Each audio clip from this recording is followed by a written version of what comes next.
पूरे देश भर के अंदर कांग्रेस ओबीसी को लेकर के बड़ा मंथन कर रही है। 25 जुलाई को दिल्ली के ताल कटोरा में बड़ा आयोजन होने वाला है। उससे पहले राजस्थान के तमाम जो कांग्रेस के ओबीसी नेता हैं वो पीसीसी मुख्यालय में मंथन में जुटे हुए हैं। ओबीसी विभाग के राष्ट्रीय अध्यक्ष भी जयपुर आ रहे हैं। यहाँ पर क्या बातचीत की जाएगी, क्या तैयारियां, राजस्थान के जो ओबीसी विभाग के जिम्मेदार लोगों से बातचीत करते हैं, जानने की कोशिश करते हैं। सर, क्या वजह है कि कांग्रेस अब सीधा फोकस एसटी एससी माइनॉरिटी के बाद में ओबीसी पे कर रही है? ऐसा है, कांग्रेस ने, राहुल गांधी जी ने पिछले काफ़ी समय से जातीय जनगणना का, ओबीसी का मुद्दा लेकर के पूरे देश के अंदर जो माहौल बनाया है, आज पूरे देश के अंदर ओबीसी के अंदर नई जागृति आई है। जो लोग, कई हमारी ऐसी जातियां हैं जो कांग्रेस से दूर हो गई थी। राहुल जी की जातीय जनगणना का जो मुद्दा, सरकार को झुकना पड़ा, और क्योंकि ये जो मुद्दा है काफ़ी दिनों से है, ओबीसी उसकी मांग कर रही थी। अब सबको लगने लगा है कि हमारा नेता ओबीसी का राहुल गांधी जी हैं, और राहुल गांधी जी ने पूरे देश के अंदर अच्छा माहौल तैयार किया है। हम सब मिलकर के ओबीसी को मजबूत करेंगे। 25 तारीख को आज ये जो मीटिंग होने जा रही है, 25 तारीख को ताल कटोरा के अंदर पूरे हिंदुस्तान के ओबीसी के सभी नेता आएंगे। हमारे जो राष्ट्रीय चेयरमैन है अनिल जैन जी, इन्होंने कुछ ही समय के अंदर अलग अलग समाजों को राहुल गांधी से मिला करके, चाहे विश्वकर्मा समाज हो, चाहे बिहार से लूण जो उत्पादन करने वाले वो लोग हों, और पटना के अंदर जो है समाजों से मिलाने का काम हो। अब 25 नेशनल लेवल के सभी बड़े नेताओं को मिला करके जो इन्होंने कमेटी बनाई है, 24 आदमियों की कोऑर्डिनेशन कमेटी बनाई है, ये पूरा देश के अंदर जो पूरे ओबीसी के टॉप लीडर हैं, जिसमें हमारे राजस्थान के अशोक गहलोत जी पायलट साहब भी 2 को लिया है 24 आदमियों की कमेटी के अंदर। ये 3 दिन तक बेंगलोर में इनका पूरा मंथन हुआ है। ओबीसी की जो समस्याएं हैं, ओबीसी के लिए क्या किया जाए, उसी को ध्यान में रख करके जो बेंगलोर में अधिवेशन में अभी कोऑर्डिनेशन कमेटी की जो मीटिंग में तय हुआ है, और उन सब पूरा इसका एजेंडा बना करके राहुल जी के सामने प्रस्तुत करेंगे। और आगे आने वाले समय के अंदर 25 तारीख को ताल कटोरा के अंदर जो पूरा अधिवेशन होने जा रहा है, उसके अंदर हजारों की संख्या के अंदर पूरे देश से लोग आएंगे। हमारे राजस्थान से भी 700 से ज़्यादा प्रतिनिधि। एक सवाल था मेरा, सर, कितने, एक तरह से देखा जाए अभी आप लोगों ने पहली अच्छी बात तो ये कि आपने ये बारीकी से ऑब्जर्व किया और पहचाना कि ओबीसी का विश्वास खोया तो ये स्थिति आई। राजस्थान में क्या स्थिति है, कितने प्रतिशत वोट हैं, कितनी जातियां हैं, उनकी स्थिति क्या है, किस तरह से लुभाएंगे? देखिए, पूरे देश के अंदर ओबीसी की संख्या 50% से अधिक है। कई स्टेटों में लगभग 60% भी ये संख्या हो जाती है। राजस्थान में 52% जो है मानते हैं, 52-54% है। ये अभी जातीय जनगणना जो होनी है, जो राहुल जी जो मांग कर रहे हैं बार बार, और पूरे देश में ये मजबूती से मुद्दा उठाया, और भारतीय जनता पार्टी ने झुकते हुए और इस जातीय जनगणना की घोषणा तो की है। हमें अभी भी मतलब इस बात पर शंका है कि इस जातीय जनगणना को भारतीय जनता पार्टी अगर ठीक ढंग से लागू करा दे तो ओबीसी को सबसे बड़ा इससे लाभ होगा। और यही मुद्दे सारे लेकर आज 25 जुलाई को दिल्ली के अंदर एक ओबीसी के तमाम मुद्दों पर पूरे देश के ओबीसी के नेतागण हैं, मंथन करेंगे, विचार करेंगे। हमारे राष्ट्रीय अध्यक्ष जो ओबीसी के हैं अनिल जैन जी, वो पहली बार राजस्थान और जयपुर में पधारे हैं। सब कार्यकर्ताओं में आज उत्साह है, और 25 तारीख की उस कार्यक्रम को लेकर भी आज उस पर विचार विमर्श होना है, मंथन होना है, और राष्ट्रीय अध्यक्ष जी ओबीसी को जिस तरह से निर्देशित करेंगे उन सारी चीज़ों पर भी आज चर्चा होगी। हमारे बीच में अभी हमारे पूर्व मुख्यमंत्री अशोक गहलोत जी भी इस मीटिंग में पधारने वाले हैं। तो इन तमाम बातों को लेकर राजस्थान भर से ओबीसी विभाग के सारे कार्यकर्ता हम इस पर मंथन करेंगे। मंथन और विचार, ये तो एक संकेत है कि ताल कटोरा 25 जुलाई, लेकिन तैयारी क्या है? क्योंकि आपको वास्तविक रूप में राजस्थान के मुद्दे एक तरह से देखने होंगे, और जोड़ने के लिए आपको काम करना है। जिसकी जितनी संख्या भारी उसकी उतनी हिस्सेदारी, ये बात राहुल गांधी जी ने संसद में कही, और राहुल गांधी जी ने जातिगत जनगणना की लड़ाई संसद से सड़क तक लड़ी, और उसी का प्रभाव आप चारों तरफ देख रहे हो। आज ओबीसी का जो स्तर बढ़ा है, ओबीसी में जो जागृति आई है, वो राहुल गांधी की जातिगत जनगणना की जीत के बाद आई है।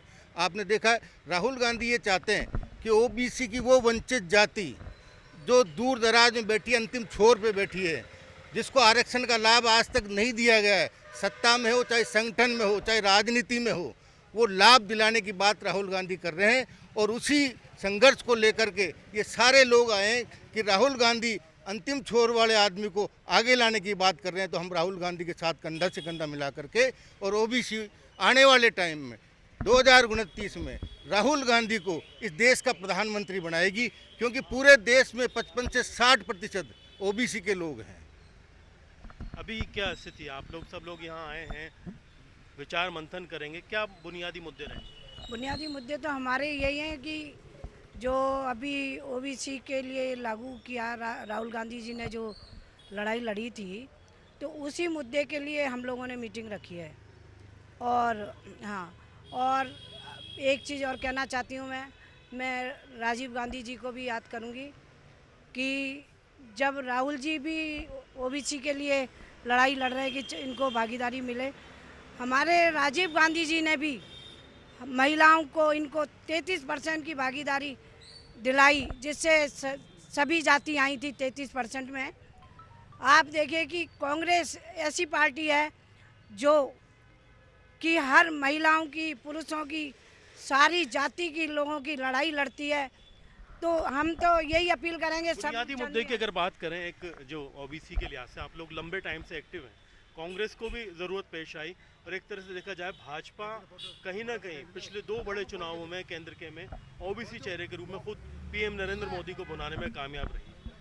कमियां कहाँ हैं, खामियां क्या हैं, कौन सी प्रमुख जातियां हैं जहां पर आपका फोकस है राजस्थान? देखिए, सर्वप्रथम तो मैं हमारे न्याय योद्धा राहुल गांधी जी का धन्यवाद देना चाहता हूँ कि आज उन्होंने सड़क से लेकर संसद तक इस तरीके की जातिगत जनगणना के विषय की मांग उठाई और उसी का आज फल है कि केंद्र सरकार को घुटने टेकने पड़े और जातिगत जनगणना कराने की मांग को स्वीकार करना पड़ा। साथ ही साथ आज हमारे न्याय योद्धा संघर्ष कर रहे हैं। आज आवश्यकता है तो सामाजिक न्याय, आर्थिक न्याय और एक जो शोषित वंचित पीड़ित वर्ग है समाज का, उसका कैसे लाभ हो सके, कैसे वो जो जातियां आज जिन जातियों को लाभ नहीं मिल पा रहा, ओबीसी की जो मूल जातियां हैं, उनको कैसे लाभ मिल सके, उस चीज़ की लेके आगे की रूपरेखा और रणनीति पे हम लोग काम करने का प्रयास करेंगे। जी बिल्कुल। तो आप देख सकते हैं कि राजस्थान में ओबीसी के जितने विधायक होते हैं उस हिसाब से कांग्रेस का भविष्य तय होता है। 2018 में करीब 62 विधायक थे, 2023 में वो घट करके 25 से 30 के करीब रह गए। अगर विधायकों की संख्या की बात करें तो अभी भी जो है आंकड़ा आपका पिछली बार के मुकाबले कम रहा है, लेकिन जो 2018 के नतीजे थे उसमें ओबीसी के करीब 62 विधायक बताए जाते हैं। देखिए, राहुल गांधी जी इस बारे में बड़े गहराई से और बारीकी से राहुल गांधी जी के विचार है। राहुल गांधी जी कहते हैं कि ये सिर्फ प्रतिनिधित्व की लड़ाई नहीं है, ये लड़ाई है, ये लड़ाई एक तरह से ऐसी मानते हैं जो आज़ादी से पहले 2 धाराएं थी। जब अंग्रेज़ थे तो अंग्रेज़ों के समय में कुछ लोगों ने कहा कि हमें कुछ प्रतिनिधित्व दे दे और अंग्रेज़ों की व्यवस्था वैसी चलती रही। लेकिन 1929 में महात्मा गांधी जी, जवाहरलाल नेहरू जी ने पूर्ण स्वराज की मांग की। राहुल जी कहते हैं ओबीसी को उसका हक मिलना चाहिए, 50% शासन और प्रशासन में पूरी भागीदारी मिलनी चाहिए। ये सिर्फ प्रतिनिधित्व की लड़ाई नहीं है, लेकिन जितने भी शासन में, प्रशासन में, सत्ता में पूरी आधी भागीदारी आधी जनसंख्या को प्रतिनिधित्व की बात तो होगी, बिना पावर के सत्ता का क्या मतलब है। और मतलब एक तरह से देखा जाए इसीलिए कवायद है कि सभी को एक तरह से उनका हक भी दिया जा सके, लेकिन इस बहाने सत्ता में भी वापसी हो सके। क्योंकि देखिए ये बुनियादी मुद्दा है। 60 सीटें गिन रहे हैं, हम तो कह रहे हैं 200 सीटें हैं, 100 सीटों से ज़्यादा ओबीसी की होनी चाहिए। राजस्थान में क्या आंकड़ा, कितनी सीटें? राजस्थान में 110 सीटों के ऊपर जो है ओबीसी बहुत प्रभावित करती है। और वैसे तो राजस्थान के अंदर कांग्रेस ने, चाहे हमारे पहले पूर्व मुख्यमंत्री ओबीसी के थे, पूर्व उप मुख्यमंत्री ओबीसी के थे, प्रदेश अध्यक्ष ओबीसी के हैं और हमेशा संगठन के अंदर अच्छा रहा है। हम आगे ये भी चाहेंगे ओबीसी हमारा जो विभाग है इसको अग्रिम संगठन का भी दर्जा दिया जाए, ताकि 56% है। यदि ये मुद्दा और मेरी कमेटी के माध्यम से हम पूछेंगे इस बात को, यदि अग्रिम संगठन का दर्जा मिलता है तो 56% लोग बहुत उससे खुश होंगे।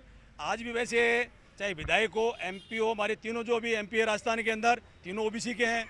एमएलए के अंदर भी जो है अधिकतर आज की तारीख में ओबीसी के हैं। हमेशा कांग्रेस ओबीसी के लोगों को, पर फिर भी जो भी वंचित हैं, ये पूरा देश का मुद्दा है।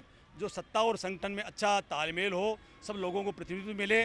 और ओबीसी की जो जातियाँ हैं, बड़ी जातियों के अलावा जो छोटी छोटी जातियाँ हैं गाँव के अंदर, खाती, खुमार, नाई, ऐसी जो जातियाँ हैं जो कि कांग्रेस से पिछले दिनों से दूर हो गई थी। अब लगने लगा है जनगणना का जो मुद्दा हुआ है राहुल जी के दबाव की वजह से, अब सबको लगने लगा है कि हमारी जो लड़ाई है खाली राहुल गांधी ही लड़ सकेंगे, अन्य लोग सिर्फ बातें करते हैं और कोई किसी के लिए भला नहीं करता है। तो इस बात का सबको लोगों को धीरे धीरे विश्वास होने लग गया कि राहुल जी जो पूरे काफ़ी समय से ओबीसी के लिए लड़ाई लड़ रहे हैं और वो आगे सार्थक भी होती जा रही है। तो सबको उम्मीद है कि हमारी लड़ाई लड़ेंगे, इसलिए ज़्यादा से ज़्यादा अब लोग जो है कांग्रेस के साथ रहेंगे। वैसे भी चाहे पंचायत राज चुनाव हो, निकायों के चुनाव हो, विधानसभा के चुनाव हो, सबके अंदर जो है अब कांग्रेस पार्टी ज़्यादा लोगों को मौका देगी ताकि उसका अच्छा माहौल हो और आगे आने वाले समय में पंचायत राज में भी कांग्रेस के लोग जीते हैं, निकायों के अंदर भी जीते हैं, 28 के अंदर विधानसभा के पुनः हमारी सरकार बने, 29 के अंदर जो है राहुल जी के नेतृत्व में देश के अंदर सरकार बने, ताकि जो देश काफ़ी दिनों से भटक रहा है, लोगों को झूठे वादे किए जा रहे हैं, किसी के आज तक जितने भी जुमलों की जो सरकार है इसकी विदाई हो और विकासशील जो हमारे नेता हैं उनके नेतृत्व में सरकार बने। एक बुनियादी मुद्दा ये है कि भाई आपको ओबीसी को उसका हक भी देना है, उसकी बराबरी भी दिलानी है, बैलेंस मेंटेन रखना है कि आपका जो इंटैक्ट वोटर है, चाहे वो एससी हो, एसटी हो, माइनॉरिटी हो, वो भी नाराज़ ना हो। वो तो है ही, एससी एसटी माइनॉरिटी को वैसे भी आज एससी का हमारे राजस्थान के अंदर जो अपोजिशन के नेता हैं जूली जी हमारे, वो एससी के हैं। तो कांग्रेस तो एससी एसटी माइनॉरिटी सबको साथ लेके चलती है और खाली ये बीजेपी जो है हिंदू मुसलमान धर्म कर्म की लड़ाई ये लड़ती है, कांग्रेस इस पार्टी पर विश्वास नहीं करती है। हमेशा कांग्रेस 36 जाति को साथ लेकर के सभी समुदायों को, चाहे एससी हो, एसटी हो, ओबीसी हो, माइनॉरिटी हो, सबको साथ लेकर का काम करते हैं। तो हम थैंक यू बहुत बहुत। बिल्कुल, तो आप ये देख सकते हैं कि ये तमाम वो नेता हैं पूरे राजस्थान के जो ओबीसी विभाग से ताल्लुक़ रखते हैं। यहाँ पर अगर आप देखेंगे कि जिस हिसाब से राष्ट्रीय स्तर पर इनका काम जारी है, अभियान जारी है, उसमें जो अनिल जय हिंद हैं, इनके राष्ट्रीय अध्यक्ष बनाए गए हैं, वो यहाँ पर पहुँचे हैं और कांग्रेस की पूरी जो नेशनल टीम है वो बाकायदा इसमें जुटी हुई है। अब तक जिस हिसाब से अगर देखा जाए कि जो हालात रहे हैं, उन हालात के अंदर कांग्रेस ने जो भी काम किए हैं उसमें नई तैयारियों पर ज़्यादा फोकस रहा है। जिस हिसाब से ओबीसी जो डिपार्टमेंट बनाया गया है, उस डिपार्टमेंट ने नई कवायद शुरू की है कि दिल्ली के ताल कटोरे में बड़ा एक तरह से देखा जाए यहाँ पर आंदोलन किया जाए, बड़ी जो एक तरह से यहाँ पर कोशिश की जाए। अनिल जय हिंद यहाँ पर मौजूद हैं। सर, ओबीसी वोटर्स को साधने के लिए बड़ी तैयारी है राष्ट्रीय स्तर पर, आप दिल्ली में भी तैयारी कर रहे हैं। देखो जी, ओबीसी वोटर साधने की बात नहीं है। हमारे जो न्याय योद्धा राहुल गांधी जी हैं, वो इस देश में जो 90% जो वंचित समाज के लोग हैं,